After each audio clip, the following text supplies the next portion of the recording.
안녕하십니까. 기억하시죠? 그 트레이더 조의 냉동 김밥 열풍. 트레이더 조에서 냉동 김밥 품절 사태로 K 김밥 돌풍을 일으켰던 그 한국 중소기업이 코스코를 뚫었습니다. 이번에는 몇 달 전에 그 트레이더 조에서 그야말로 초대박을 친 그 완전 완판 판매를 기록한, 다 기억하시죠? 그 냉동 김밥. 그 냉동 김밥을 만든 한국 기업은 올곧 이라는 이름의 회사입니다. 우리가 뭐 올곧다, 똑바르다, 올곧다라고 표현할 때 이름 참 멋지게 잘 지은 것 같죠? 회사 이름이 올곧입니다. 네, 그 올곧이라는 이름의 회사인데요. 그 한국의 올곧 측은 이렇게 말했습니다. 내년 상반기 중에 코스코에 입점을 추진 중에 있다라면서 거의 확정적이다라고 밝혔습니다. 그리고 LA와 샌프란시스코를 시작으로 그 입점 지역을 점점 더 확대해 나가는 것으로 코스코와 지금 협의를 마쳤다라고 밝혔습니다. 이 올곧이라는 회사는 경상북도 구미에 위치해 있는데요. 식품 제조업체입니다. 설립 3년 된 신생 식품 제조업체로 지난 3월 냉동 김밥을 출시한 이후 1년여 만에 이곳 미국에서 대박을 쳤습니다. 지난 8월에 다 기억하시잖아요. 그 트레이더 조에서 판매를 시작한 지 뭐 한 달도 안 돼가지고 수백만 줄의 분량, 그 무게로 따진다면 무려 약 한 250톤 규모의 첫 물량이 순식간에 다 팔려버렸습니다. 한 가지 또 반가운 소식은요. 이번 주에는 그 트레이더 조에 가면 이 냉동 김밥을 어쩌면 다시 살 수 있으실지 모르겠습니다. 이번 주부터 그 일부 트레이더 조 매장에 2차 물량 재입고가 시작됐다고 하거든요. 그런데 이제 문제는 또 갖다 놔도 또 와 몰려서 그냥 하루아침에 다 가져가 버리면, 영상 보시고 여러분들이 뭐 다음날, 내일이나 모레 또는 주말에 가시면 또 없을지도 몰라요. 여하튼 이번 주에 다시 2차 물량을 갖다 놓기를 했다라는 그런 얘기는 팩트입니다. 그런데 이제 품절 사태를 막기 위해서, 뭐 순식간에 다 팔리는 그런 품절 사태를 막기 위해서 구매 개수를 1개 내지는 2개로 제한하는 그런 매장들이 많이 있습니다. 한 예로 그 LA 한인타운의 경우에는 그 육각길을 따라서 서쪽으로 계속 가다 보면 그 웨스트 LA 지역쯤에 그 트레이더 조스 매장이 있는데요. 이곳에서는 보니까 1인당 2줄만, 1인당 2개만 맥시멈으로 구매할 수 있도록 그렇게 제한하고 있습니다. 참 대단하죠. 네.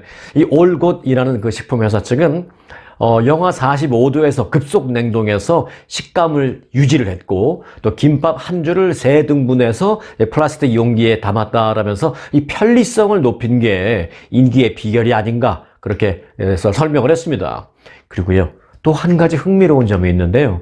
이 트레이더 조의 냉동 김밥, 그 냉동 김밥의 겉 포장 디자인은 미국 내 디자인 회사에서 만들었는데요. 이 디자인한 주인공은 바로 한인입니다. 그리고 저희 구독자십니다. 어떻게 알았냐고요? 연락을 주셨습니다. 그분이.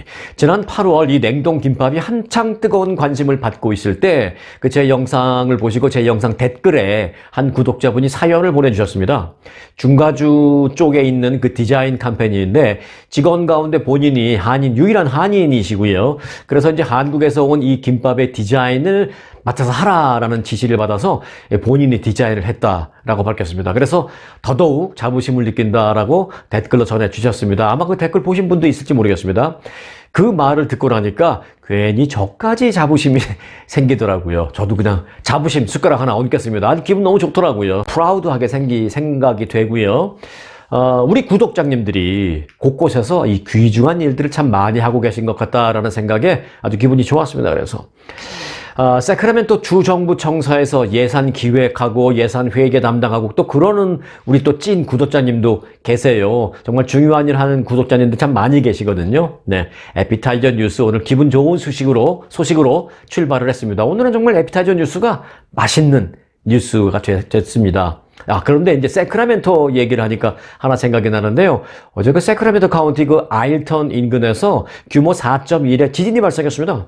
어제 지진은 아침 9시 29분쯤 지표에서 10.8km 깊이 땅 속에서 발생했습니다. 아주 깊은 것도 아니고 그렇다고 뭐 아주 표면은 아닌데 조금 더 깊으면 진동이 좀 덜했을 텐데요. 자, 이로 인해서 그 북가주 일부 지역에는요 지진 경보가 울렸고 또 셀폰 가입자들에게는 셀폰으로 지진 경보가 전송되기도 했었습니다. 다행히 그런데 이제 별 피해 보고는 없는 것으로 알려졌습니다.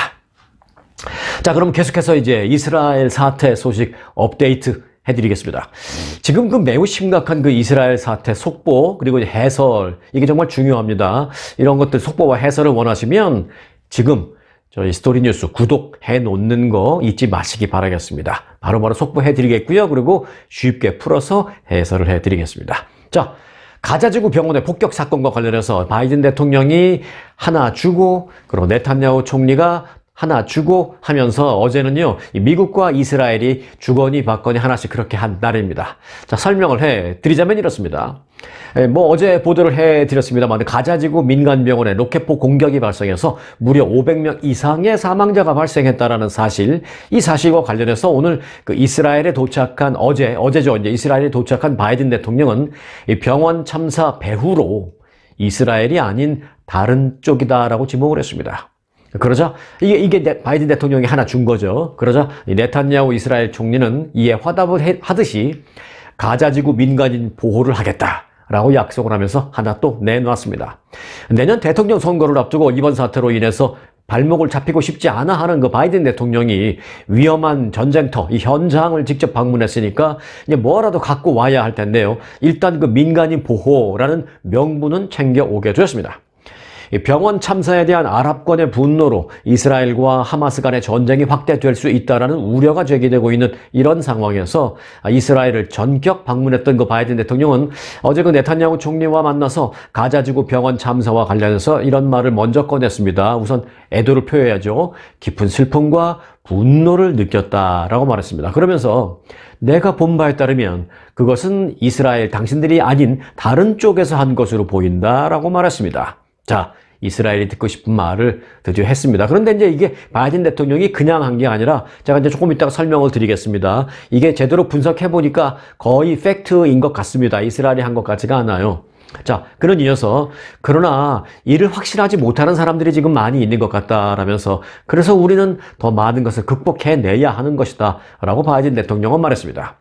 바이든 대통령은 또 전 세계가 지금 우리 모두를 지켜보고 있다라며 이스라엘은 우리 미국과 같은 가치관을 갖고 있으며 전 세계는 우리가 무엇을 하는지 보고 있다라고 말했습니다. 그러니까 전 세계가 지켜보고 있으니까 민간인 피해가 어떤 형태로든 더 이상 크게 발생하면 안 된다. 그런 뜻을 강하게 메시지를 전달하는 것입니다. 바이든 대통령은 이어서 이 하마스를 규탄하는 말도 잊지는 않았습니다. 그는 하마스는 모든 팔레스타인 사람을 대변하는 것이 아니며 그들에게 고통만을 주고 있다. 하마스는 1,300명이 넘는 사람들을 학살했으며 어린이를 포함해서 수많은 사람을 인질로 잡았다. 그들이 저지른 악행과 만행은 IS보다 더하다라고 비판을 했습니다. IS를 미국에서는 옛날에 악의 축 이렇게까지 얘기했잖아요. 그것보다도 더하다라고 하마스를 규탄한 것입니다. 바이든 대통령은 이어서 이스라엘이 하마스의 공격에 대응하려면 방어에 필요한 것을 계속 확보해야 할 것이다 라면서 우리는 그를 위해서 확실하게 하겠다라고 말했습니다. 그러면서 이스라엘에 대한 군사적인 지원을 약속한 것이죠. 하지만 이제 여기서 그냥 넘길 수 없는 표현 한 대목이 있습니다. 바로 하마스의 공격에 대응하려면 방어에 필요한 것을 확보해야 할 텐데 라는 그 전제, 그 표현입니다. 결국 지나치게 이스라엘이 공격적인 전쟁으로 민간인 피해가 나는 것은 여전히 나는 좀 우려한다라는 그런 뜻이기도 하고요. 방어에 주력하는 게 좀 어때? 지나치게 지상전을 가서 하마스를 괴멸하려고 가자 지역을 완전히 점령하려고 하는 것까지는 조금 나는 편치가 않아. 그런 뜻이죠. 실제로 바이든 대통령은 이스라엘의 가자지구 공격에 대한 말을 많이 하기보다는 민간인 보호와 관련된 그런 말을 주로 많이 했습니다. 이 바이든 대통령은 네탄야후 총리와 회담 후에 진행된 이 확대 정상회의에서 우리는 무고한 민간인에 대한 비극이 더 발생하는 것을 막기 위해서 여러분과 협력할 것이다 라고 재차 강조했습니다. 이스라엘의 이 하마스 괴멸에 대해서는 언급을 비교적 좀 자제하면서도 계속해서 민간인 피해 최소화에 대한 말은 많이 하는 이 바이든 대통령이었습니다. 그에 대해서 이제 네탄야후 이스라엘 총리는 어떻게 반응했을지 궁금한데요. 네탄야후 총리는 이렇게 말했습니다. 이 전쟁을 치르면서 이스라엘은 민간인이 위험에 처하지 않도록 최선을 다할 것입니다. 라고 말했습니다. 이 말도 좀 곱씹어 볼 필요는 있습니다. 이런 말입니다. 이제 우리는 이 전쟁을 치르면서 라고 전쟁을 했죠. 즉, 이 전쟁을 방어만 하고 하지는 방어만 하고 싶지는 않다. 뭐 이런 뜻도 좀 있습니다. 그 안에는. 그래서 주도적으로 뭐 전쟁을 진행시키고 싶다라는 그런 의미도 전제가 된 것입니다. 우리는 이 전쟁을 치르면서라고 표현을 했죠. 그리고 이제 민간인이 위험에 처하지 않도록 최선을 다하겠습니다. 라고 말했죠. 전쟁을 계속하고 싶다라는 자신들의 그 의지도 표현을 하면서 우리는 결국 이제 민간인 보호를 위해서 최선은 다하겠다라는 말을 한 것입니다. 그런데 사실 이 최선을 다하겠다라는 말, 이 말도 기준점이 좀 애매한 그런 부분이 많이 있습니다. 항상 보면 그렇습니다. 항상 보면 이 상황이 다 끝난 후에 이제 평가를 해보면 처음에 약속한 대로 잘 되지 않았을 때 그런 경우들이 많이 있습니다. 그럼에도 불구하고 나는 최선을 다했습니다. 라는 말로 좀 책임을 면해지는 그런 경우가 많이 있습니다. 이런 우려를 의식했는지 네타냐후 총리는 몇 마디 덧붙였습니다. 하마스는 지난 7일 1,400명의 이스라엘 국민을 살해했는데 이는 미국과 비교한다면 미국의 인구 수와 비례해 본다면 미국에서는 하루에 5만 명의 살해된 것과 같은 그런 수준입니다. 말했습니다. 또 이것 갖고도 승이 안 찼는지 네타냐후 총리는 또 다른 방식으로 비교를 해보자면 9.11 테러가 20번 발생한 것입니다. 라고 말했습니다.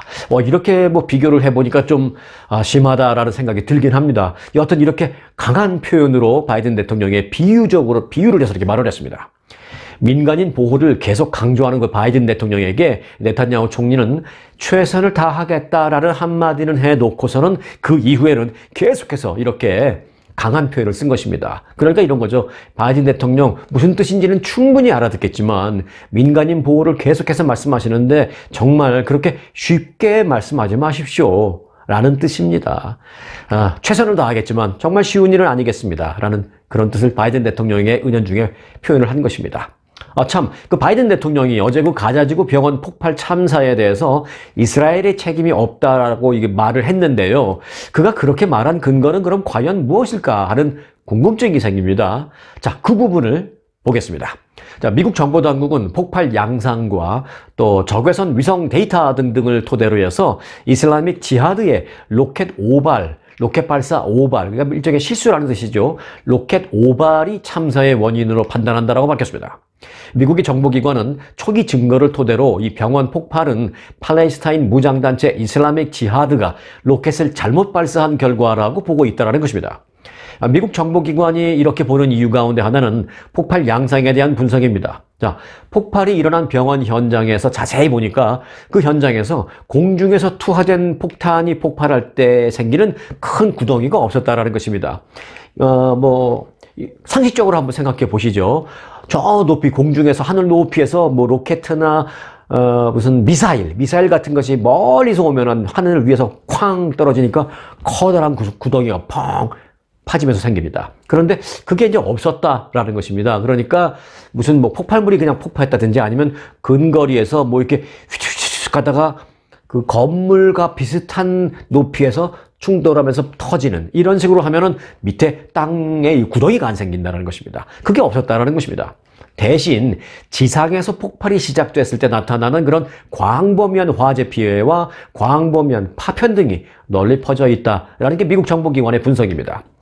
뉴욕타임즈는 이와 관련해서 상공 영상 이미지와 관련해 로켓이나 미사일이 가자지구 내에 팔레스타인 전투원이 있는 그런 위치에서 발사됐다라는 것을 보여주는 것이다 라고 말했습니다. 위성 및 다른 적외선 데이터를 분석해 보니까 이 팔레스타인 군인들이 있는 그쪽에서 발사된 것으로 분석이 됐다라는 것입니다.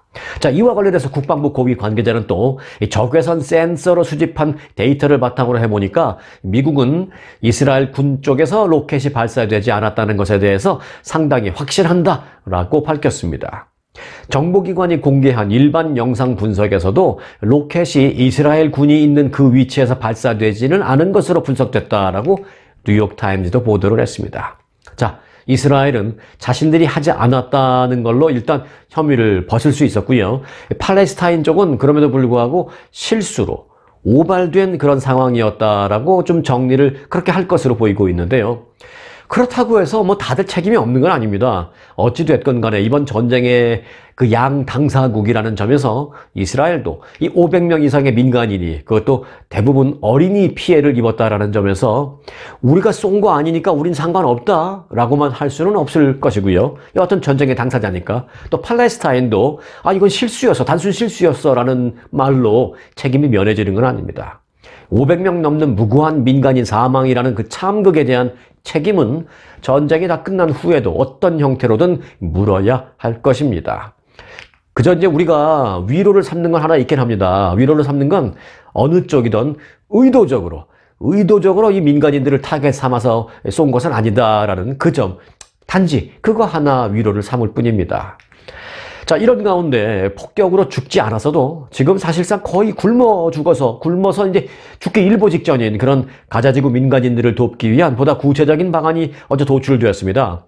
이 가자지구를 봉쇄해온 이스라엘이 이집트를 통한 구호품 반입을 허용하겠다라고 밝혔습니다. 이 말도 잘 곱씹어 봐야 합니다. 자, 어제 바이든 대통령의 이스라엘 방문을 계기로 가자지구 남부와 이집트 국경을 잇는 유일한 생명줄 라파 검문소를 통한 구호품 전달이 조만간 가능해질 것으로 알려졌습니다.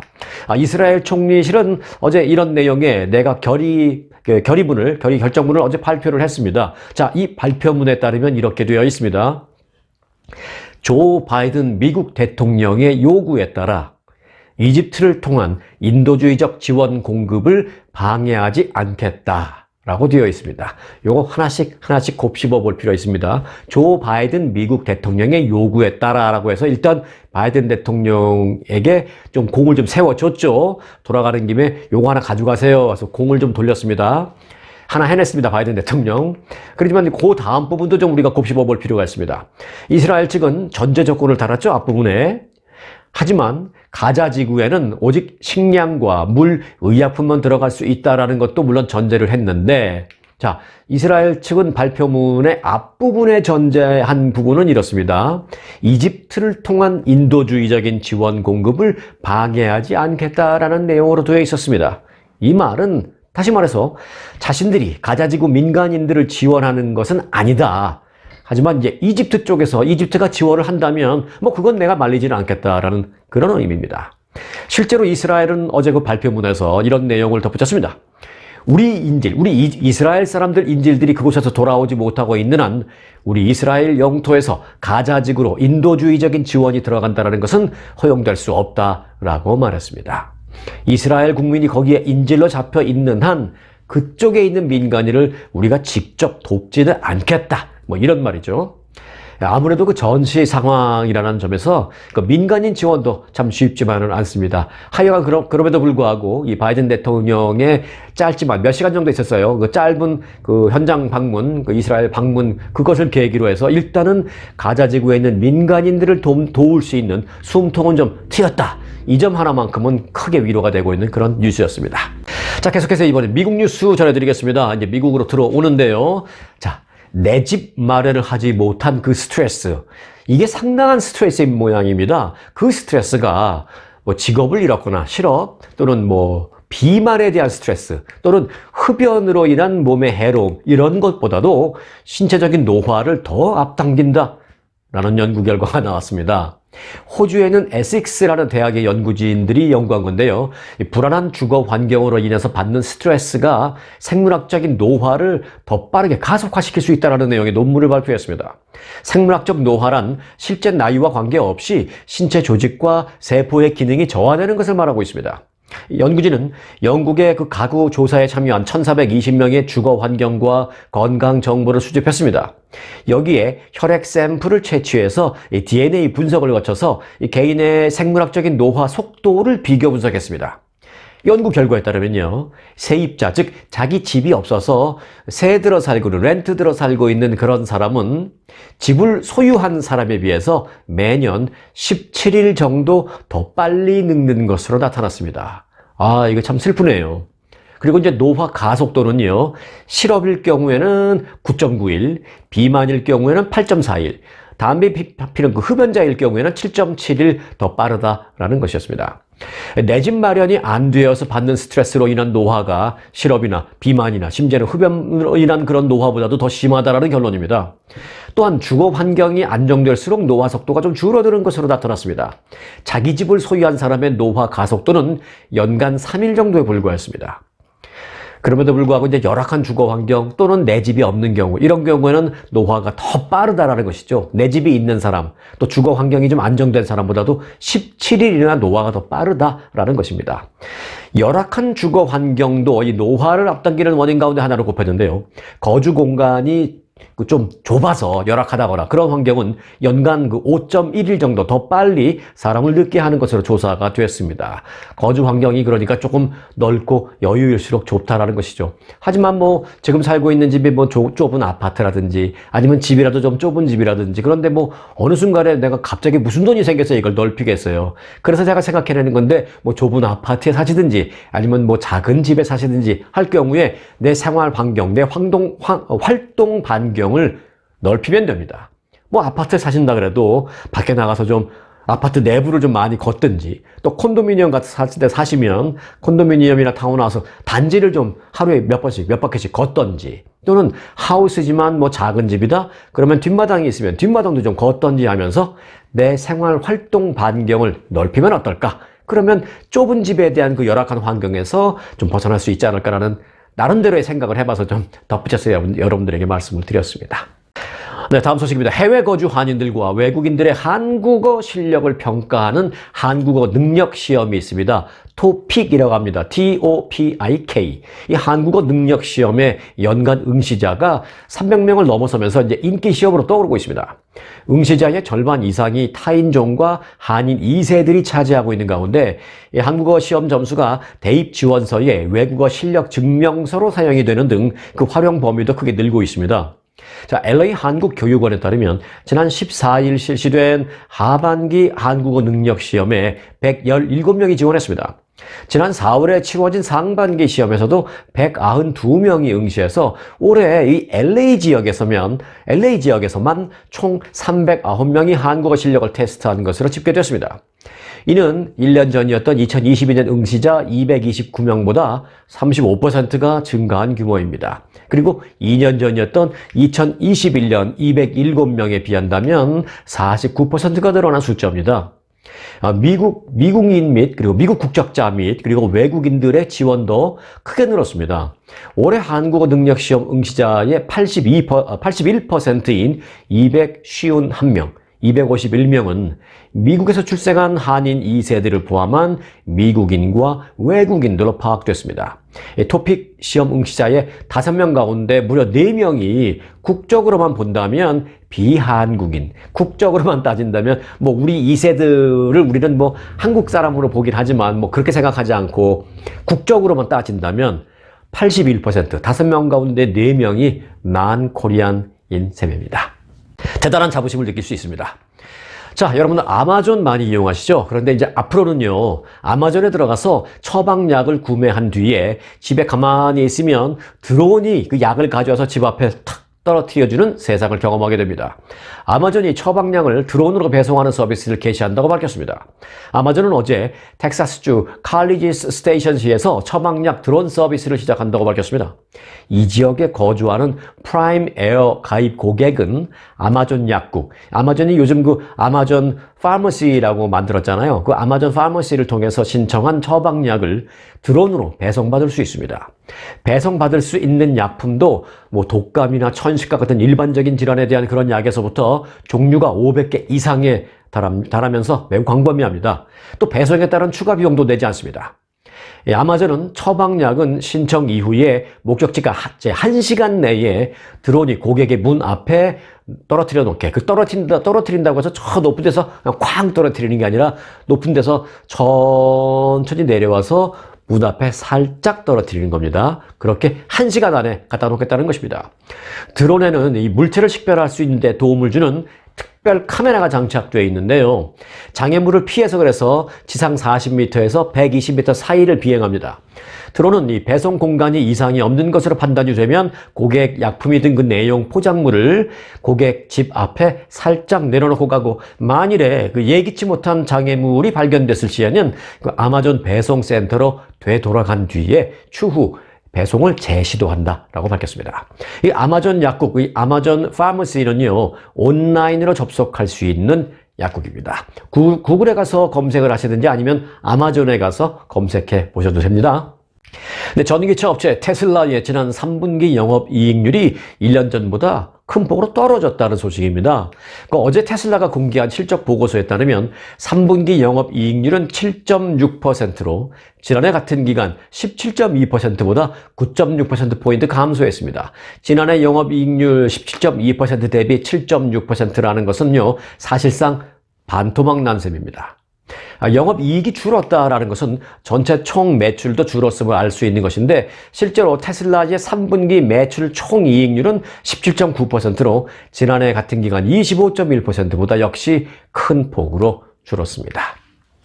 네, 미국 대형 항공사 유나이티드 항공이 이용객 급증 그 시기를 앞두고 이제 지금 10월 벌써부터 말이니까 이제 11월, 12월 되면은 비행기 타고 여행 다니는 사람 굉장히 늘어나죠. 소위 성수기가 됩니다. 그래서 이제 유나이티드 에어라인이 비행기 성수기 시기를 앞두고 탑승 시간을 단축하기 위해서 새로운 방침을 내놓았습니다. 유나이티드 항공은 오는 26일부터 국내선과 일부 국제선의 이코노미 클래스 탑승객에게 소위 윌마 방식으로 불리우는 창가 좌석 우선 탑승제를 시행할 계획입니다. 똑같은 이코노미석 티켓을 샀지만 창가 쪽에 그 티켓을 갖고 있는 사람들을 먼저 들여보낸다는 것입니다. 유나이티드 항공사 측은 최근 직원들에게 보낸 내부 메모를 통해서 이 같은 탑승 시스템 변경 계획을 알렸습니다. 이 창가 좌석 항공권 구매자가 가장 먼저 탑승하고, 그러니까 일반석 쪽에서는 가장 먼저 탑승하고 그 뒤를 이어서 가운데 좌석, 그리고 나서 통로 좌석 순서로 타는 방식입니다. 단 이제 이코노미석을 함께 예약한 가족과 동행하는 사람들은 같이 탑승할 수 있습니다. 유나이티드 항공은 국내선 4개 노선에서 이 방식을 시범 운영해 본 결과 탑승 시간을 확실히 절약할 수 있었다라고 밝혔습니다. 그리고 비행기 기내에서도 혼잡도 훨씬 덜했다라고 밝혔습니다. 탑승 방식 변화는 일반 이코노미석에만 적용이 됩니다. 그리고 이제 최저 운임을 내는 소위 베이직 이코노미석은 해당 없이 맨 마지막에 이제 탑승을 합니다. 자, 그리고 이제 1등석과 비즈니스석도 역시 이코노미석에 앞서서 우선적으로 탑승을 하게 됩니다. 그리고 이제 그 이코노미석 좌석 창가 우선제를 면제받는 사람들도 있는데, 이런 사람들은 누구냐 하면 이제 같은 이코노미석 일반석 자리를 끌어도 장애인 또는 이제 보호자 없는 미성년자, 그리고 현역 군인, 그리고 2세 이하 어린이를 동반한 가족, 이런 경우에는 기존 방식대로 먼저 창가냐 아니냐에 따라지 않고 그냥 먼저 탑승할 수 있다, 이렇게 하시면 되겠습니다.